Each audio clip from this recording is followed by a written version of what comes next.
We're looking at something big. Sora 2, it's landed, and it's causing, well, a massive stir in digital content.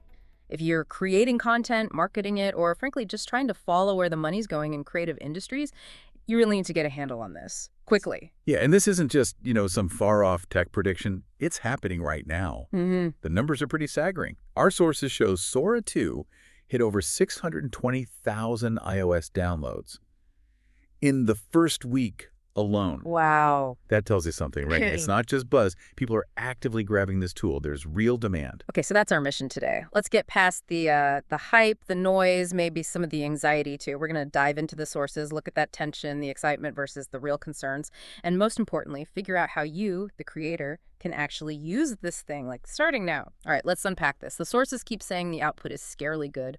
What does that actually mean? Why is Sora 2 different from, say, the video tools we saw pop up last year?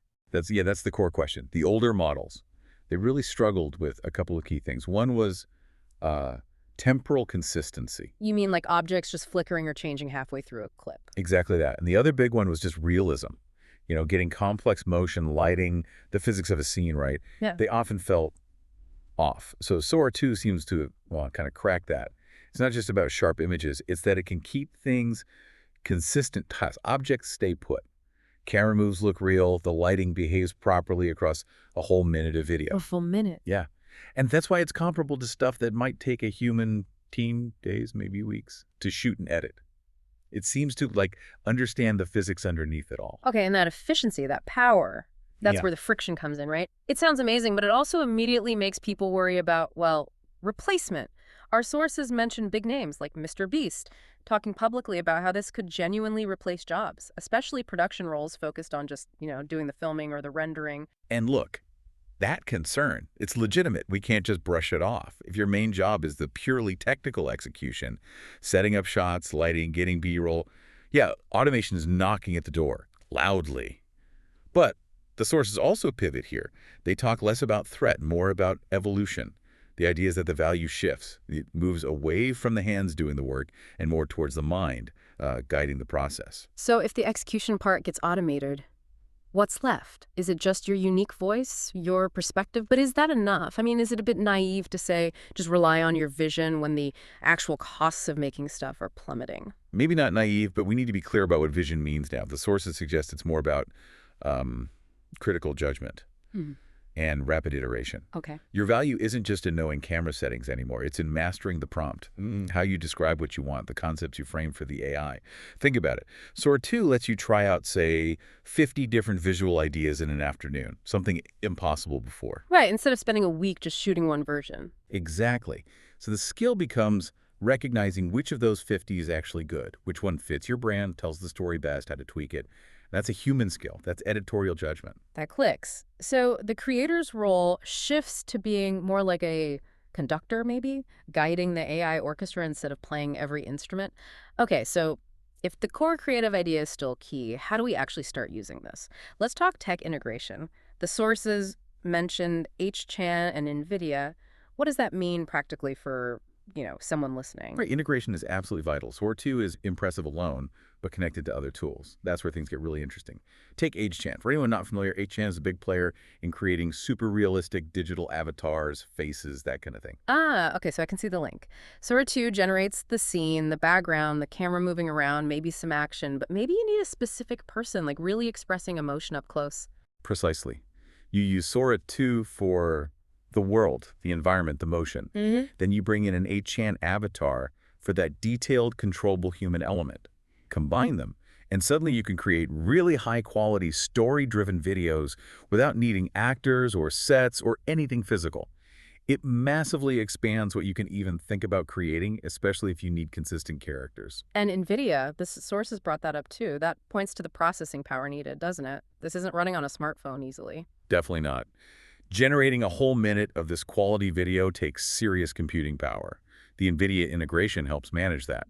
It means faster rendering, making the tool more usable for creators who don't own, a Hollywood-level render farm. So for the listener, that means less waiting around for the video to process, more time actually creating. Basically, yeah.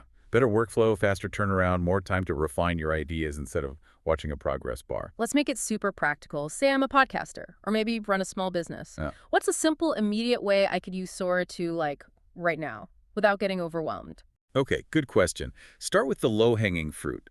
Think about the parts of video production that take up time but aren't maybe the most creative part, like B-roll. Ah, the cutaway shots.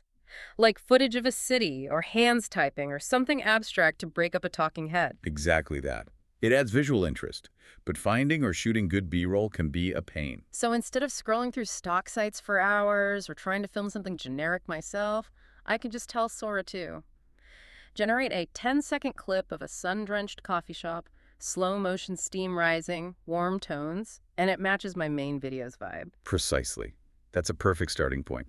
Test simple things. Generate short clips. See how well it matches the look you want. Don't try to make your epic masterpiece on day one. Start small, test, tweak your prompts, see how it enhances what you already do. Iteration is key here. Okay, but here's where it gets, well, tricky, right? This kind of power inevitably brings scrutiny. Sora 2's launch wasn't perfectly smooth.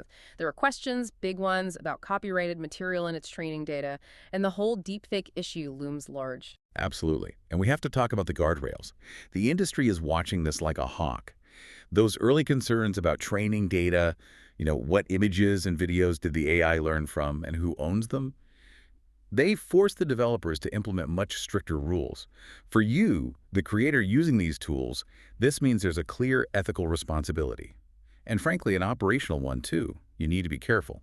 Okay, so what are these guardrails, practically? What does the user actually need to know or do? It can't just be good, right? It's more concrete.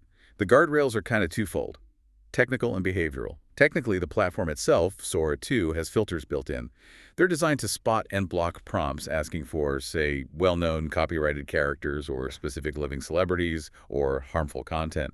The system tries to fail safe. And behaviorally, that's on the user. That's on you. It means keeping your prompts clean. Define clean prompt. Does that just mean avoiding asking for Mickey Mouse directly? Essentially, yes. Avoid trying to replicate specific, protected intellectual property. Don't try to generate images of easily identifiable real people without permission. Steer clear of anything that could be defamatory or harmful. Being careful, like this isn't just about, being a good digital citizen. It protects you legally because ultimately you're responsible for what you create and publish, even if an AI did most of the lifting. Responsibility is just part of the toolkit now. Right. So bringing it all together, what does this actually mean for the craft of content creation? We've said the job isn't disappearing, but it's definitely changing. Yeah, the core idea holds. It's about augmentation, not replacement. That seems to be the consensus from the sources. Sora 2 takes over the heavy lifting, the mechanical stuff, generating different shots, complex effects, digital lighting, things that used to take a lot of time, skill, and budget. This frees you, the creator, up. You can spend much more of your energy on the things that actually matter most. The story, the pacing, the feeling, connecting with your audience. So the limits shift. It's less about technical barriers or budget and more about the limits of your imagination. That's a good way to put it. But adaptation is crucial. You can't just sit back. Okay, so what are the key action steps? If someone listening wants to stay ahead, what should they be doing right now? Like top 2 or 3 things. First, change how you think about it. Don't just see Sora 2 as a fancy camera. Think of it more like a creative collaborator. And don't just test its strengths. Poke at its weaknesses too. See where it struggles. Can it keep a character looking exactly the same across 5 different clips generated separately? Try giving it really tricky lighting instructions. So really learn its limits through experimentation. Exactly. Continuous learning, adapting your workflow. That's how your content stays sharp and relevant. Makes sense. What else? Second, use it for rapid visual drafting. This is huge. Instead of writing a whole text script and then trying to picture the visuals, do both at once.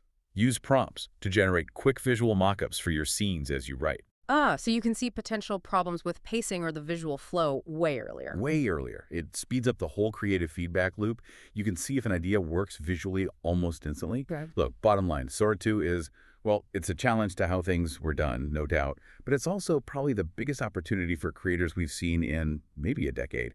How thoughtfully you weave this into what you do, that's going to determine whether you thrive or just kind of tread water.